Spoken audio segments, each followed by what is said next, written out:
तो दोस्तों, कैसे आप सब? उम्मीद है अच्छे होंगे। तो आज हम लोग पढ़ेंगे एग्रीकल्चर का एक सब्जेक्ट होता है जो मेजर सब्जेक्ट है एग्रोनॉमी। एग्रोनॉमी में हम आज धान की खेती की तरफ बढ़ेंगे। तो सबसे पहले देखते हैं एग्रीकल्चर अपना।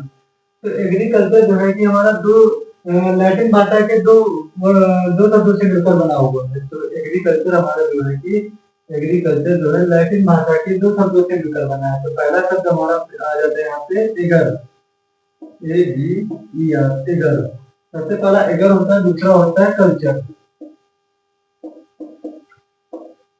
दूसरा हो गया कल्चर। तो एगर का मतलब क्या होगा? एगर हमारा होता है मृदा, मृदा। और दूसरा हमारा जो कल्चर होता है ये जुताई करना। कल्चर तो आप लोग समझते होंगे, जुताई करना, जुताई करना। तो मृदा जुताई करना, एग्रीकल्चर का यही अर्थ है कि मृदा को जुताई करना। खेती बाड़ी मतलब खेती इसी में आती है कि मृदा की जुताई करना, प्रबंध करना। तो इसी में हमारा सब्जेक्ट जो मेजर सब्जेक्ट वाले पढ़ने वाले हैं वो हमारा मेन सब्जेक्ट है एग्रोनॉमी। इसी की शाखा है मेजर सब्जेक्ट जिसे कहेंगे हम। जो हम आगे आप लोग को पढ़ाएंगे वो है कि एग्रोनॉमी। एग्रोनॉमी, एग्रोनॉमी में क्या होगा? हमारा एग्रोनॉमी में हमारा दो शब्दों से मिलकर बना हुआ है। ये हमारा नॉमी है तो ग्रीक भाषा का शब्द है। ये हमारा ग्रीक भाषा का शब्द है। ग्रीक भाषा के दो शब्दों से मिलकर बना है। एक तो एग्रोस, एग्रोस प्लस नोमोस। अब एग्रोस का क्या अर्थ होगा, नोमोस का क्या अर्थ होगा, ये हम देखेंगे। एग्रोस, एग्रोस मतलब होगा सस्य, सत्य। और नोमोस का अर्थ होगा प्रबंधन, प्रबंधन।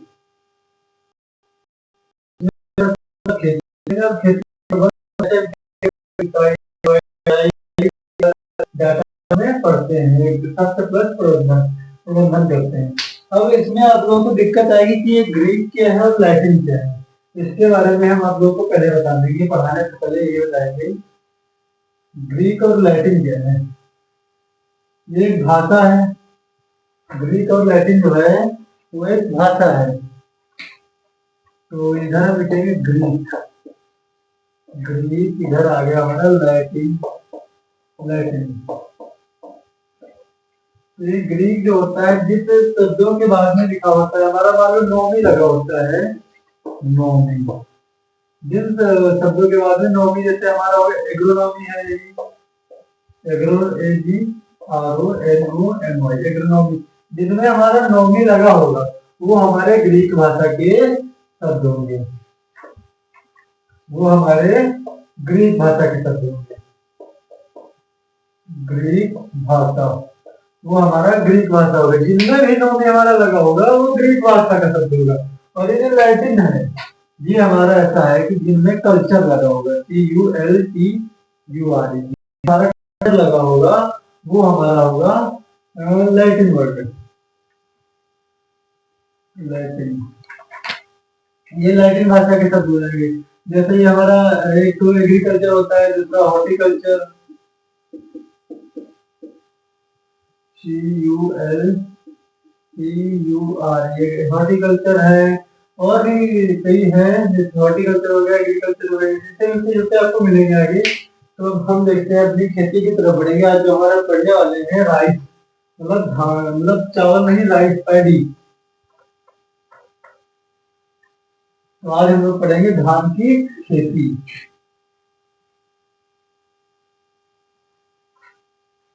तो हमारी हेडिंग पड़ेगी आपकी धान की खेती,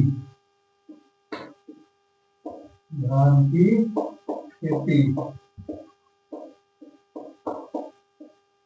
धान की खेती, धान की खेती में सबसे पहले हम लोग को इसका बॉटनिकल नाम याद होना चाहिए। इसका वैज्ञानिक नाम, वैज्ञानिक नाम इसका क्या है? वैज्ञानिक नाम, बोटेनिकल नेम। और इसकी फैमिली क्या है? कुल, इसे कहते हैं कुल, कुल या ये हम BN डालेंगे, बोटेनिकल नेम। और इसका कुल क्या है? Family, family. और इसकी क्रोमोजोम संख्या क्या है? इसका क्रोमोजोम संख्या जो है, ये हमेशा याद रखना, क्रोमोजोम संख्या पूछ लेता है कि धान की क्रोमोजोम संख्या क्या है, गेहूं की क्रोमोजोम संख्या क्या है। यहाँ पे हम लोग देखेंगे क्रोमोजोम संख्या। क्रोमोजोम नहीं, 2n लिख देते हैं, 2n के लिए सिंबल है 2n। ये सबसे पहले हम लिखेंगे, ये हमारा वैज्ञानिक नाम ओराइजा सटाइवा होता है। ओराइजा सटाइवा हमारा इसका वैज्ञानिक नाम होता है धान का ओराइजा सटाइवा, और इसका कुल होता है ग्रैनी। आप वो लिखते रहिएगा ग्रैनी। इसमें सबसे पहले हमने पढ़ा ओराइजा सटाइवा, इसका वैज्ञानिक नाम होता है, जो कि आप जब खेती भी लिखेंगे तो एक बॉक्स बनाना है, उसमें उसका वैज्ञानिक नाम, सबसे पहले वैज्ञानिक नाम लिखेंगे, फिर कुल लिखेंगे, फिर उसके बाद उसकी क्रोमोसोम संख्या, फिर उत्पत्ति स्थान। ये 4 पॉइंट को लिखेंगे तो अगर एग्जामिनर चेक भी करेगा तो उसको ही देख के आपके पूरे पूरे नहीं तो आधे नंबर जरूर दे देगा, आधे तो आप बनकर भी लिख सकते हैं। तो सबसे पहले हमने क्या लिखा, कुल लिख लिया ग्रैनी। उसके बाद क्रोमोसोम संख्या में आगे, क्रोमोसोम संख्या की होती है 24। ये क्रोमोसोम संख्या में लिख लिया, और इसका उत्पत्ति स्थान भी पूछता है, ओरिजिन प्लेस क्या है, ओपी। ओरिजिन प्लेस को हम लिख रहे हैं ओपी। ये हमारा हो गया इंडो वर्मा, इंडो वर्मा जो कि भारत में है, भारत। तो इतना हम लोगों ने देखा सबसे पहले वैज्ञानिक नाम जो कि ओराइजा सटाइवा है, कुल फैमिली, फैमिली हमारी ग्रैनी है, क्रोमोसोम संख्या हमारा 24 है, ओपी ओरिजिन प्लेस हमारा इंडो वर्मा है। तो चाहते हैं कुछ ऐसे पॉइंट लिख लेते हैं।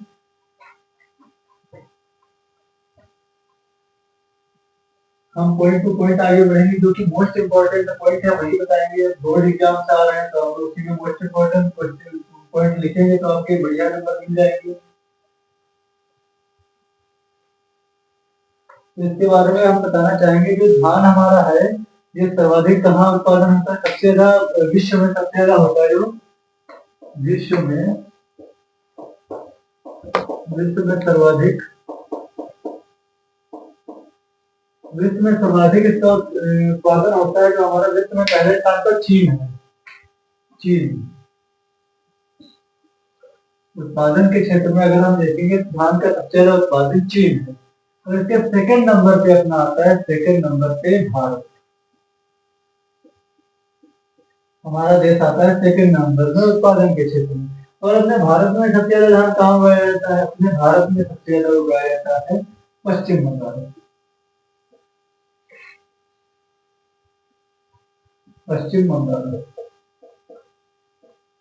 अपने भारत में सबसे ज्यादा पश्चिम बंगाल की तरफ होता है। उत्तर प्रदेश में भारत की धान का उत्पादन अच्छा होता है। इसमें आगे बढ़ेंगे हम। अब ये तो हो गया पॉइंट आपकी। अब हम लोग आएंगे क्लाइमेट और ट्राइब, जलवायु और मृदा। तो जलवायु, जलवायु और मृदा कैसी होनी चाहिए इसके लिए। तो जलवायु, ये आर्द्र जलवायु, आर्द्र जलवायु,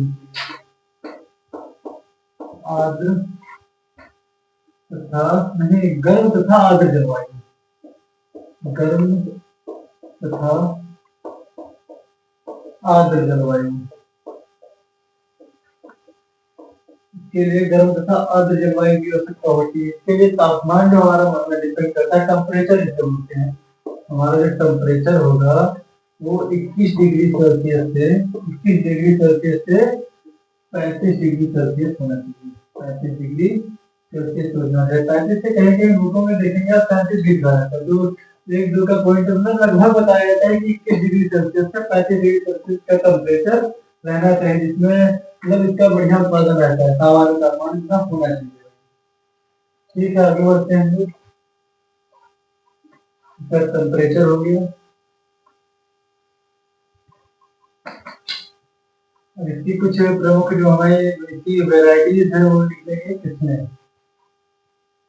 इसके बाद हम आ जाते हैं किस्मों पर। किस्म जो कि प्रमुख है, इसे वेराइटीज बोलते हैं। तो किस्मों में सबसे पहले हमारी आती है IR8।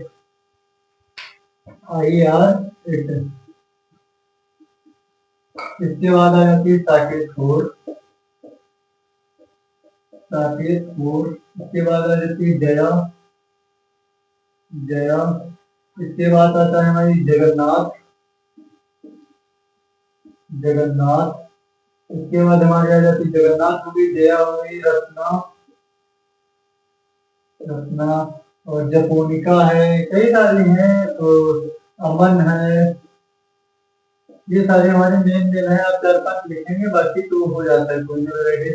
IR8 साकेत 4 होगी, जया, जगन्नाथ, रत्ना, अमन, ऐसे ही आप लिख सकते हैं। 4-5 वेराइटी हमने बता दी है, बाकी आप लोग देख लेना। उसमें 4-5 लिखने में लिख लेंगे आप लोग तो पूरे नंबर मिल जाएंगे आप लोग को। तो इसके बाद हमारा क्या बच रहा है, इसमें के बाद हम आएंगे, इसमें रोग कौन कौन से रखते हैं। किस्मों के बाद आएंगे रोग। तो धान की खेती में रोग कौन कौन से रखते हैं। नहीं, अभी हम लोगों ने ऊपर मतलब इसकी बीज का तो बताया नहीं, सीड रेट क्या होगा। तो पहले बता देंगे सीड रेट। ये सीड रेट हम ऐसे बताएंगे, बीज दर। बीज दर को लिखेंगे सीड रेट। बीज दर जो हमारी होती है, सामान्य बीज दर हम लिखेंगे तो 100 kg प्रति हेक्टेयर की दर छिड़काने में जो है 100 kg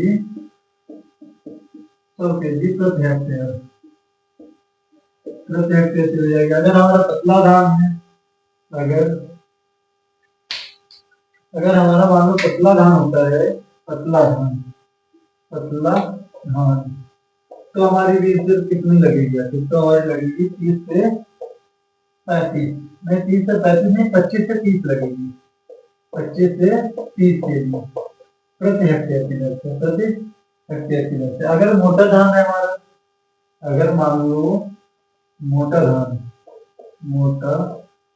धान की बुआई करनी है, तो हमारी लगेगी लगभग 35 से 40 kg प्रति हेक्टेयर।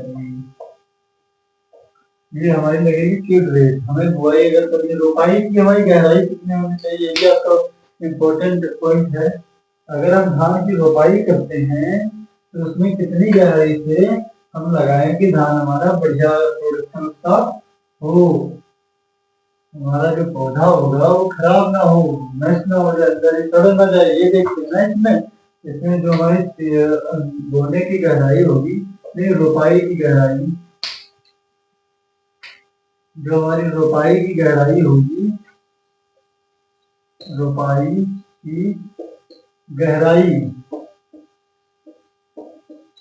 हमारी रोपाई की गहराई होगी वो होगी 2 से 3 सेंटीमीटर अंदर। 2 से 3 सेंटीमीटर अंदर होगी गहराई में। 2 से 3 सेंटीमीटर हम देंगे, कम से कम इतनी होनी चाहिए, तो हमारा बढ़िया प्रोडक्शन होगा धान का। तो इसके बाद हम कहाँ करेंगे, हम हमारी धान की रोपाई होगी, क्लाइमेट और सॉइल हो गया, तापमान हो गया, कितने हो गई। अब हम आ जाते हैं इसके रोग पे। प्रमुख रोग कौन कौन से हैं। तो प्रमुख रोग, धान के प्रमुख रोग, सबसे पहले हेडिंग डालेंगे धान के प्रमुख रोग।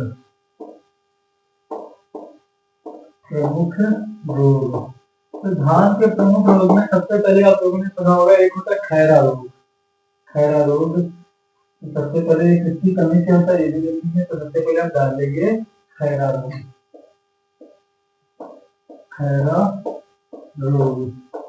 ये धान में लगता है, जो कि मेजर है। तो ये हमारा किसकी कमी के कारण लगता है, तो ये देखेंगे, ये हमारा जो रोग है ये जेडेन की कमी, यानी कि जिंक की कमी के कारण लगता है। जिंक की कमी के कारण यह रोग लगता है। अच्छा, इसको अगर दूर करना हो तो हम लोग क्या करेंगे। तो इसको दूर करने के लिए हम जिंक सल्फेट Zn SO4 का उपयोग करेंगे, का उपयोग करेंगे। उपयोग या छिड़काव करेंगे, उसमें 5 किलो की दर से उसमें छिड़काव करेंगे ZnSO4 का। अगर खैरा रोग है तो हम ZnSO4 का जिंक की कमी के कारण होता है ना, जिंक की कमी के कारण उसमें ZnSO4 का उपयोग करेंगे, जिंक सल्फेट का उपयोग करेंगे। तो इसमें हम तो जाते हैं नंबर 5 हो गया खैरा रोग।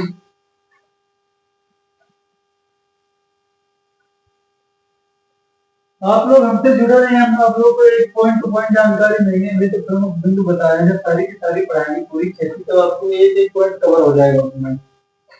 इसके बाद आ जाता है खैरा रोग हमारा हो गया है।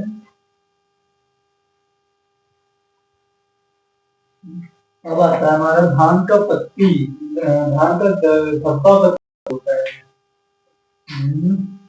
भूरा धब्बा पत्ती रोग में भूरा। अगर मिस्टेक हो तो हम लोग कमेंट कर दीजिएगा। भूरा धब्बा पत्ती रोग, इसमें क्या होता है कि हमारी जो धान की पत्तियां होती है वो भूरी पड़ जाती है, नीचे में भूरी पड़ेगी तो फिर सही नहीं रहेगा, धान मतलब बढ़िया प्रोडक्शन नहीं होगा, उत्पादन में बहुत कमी आ जाएगी। तो इसको दूर करने के लिए सबसे पहले हम मतलब राख वगैरह का छिड़काव तो इसमें करेंगे ही, बाद में बढ़िया से मतलब चलो इसको बाद में देख लेंगे। कुछ मिस्टेक हो रही है याद नहीं। इसके बाद आ जाते हैं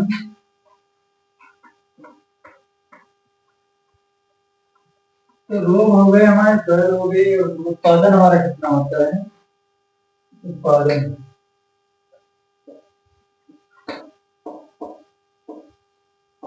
उत्पादन उत्पादन हमारा होता है, मान लो जो सामान्य उत्पादन है, सामान्य भूमि में